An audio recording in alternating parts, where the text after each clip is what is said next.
भावनांना बनवा शक्ती, निर्णय घेताना वापरा बुद्धी.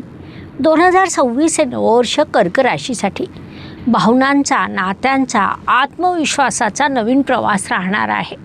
कधीकधी आपण स्वतःलाच विचारतो किंवा आपल्या मनात येतं, माझ्या भावनांना कोणी समजूनच घेत नाही. शनिदेवांच्या स्थितीचा विचार केला असता ते एकमेव असे ग्रह आहे जे या नववर्षात राशी परिवर्तन करणार नाहीत. ते संपूर्ण वर्षभर तुमच्या भाग्यस्थानात विराजमान राहतील.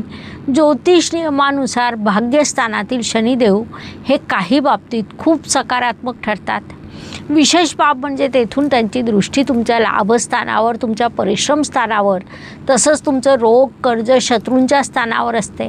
म्हणून भाग्यस्थानातील शनिदेव अत्यंत महत्त्वपूर्ण ठरतात.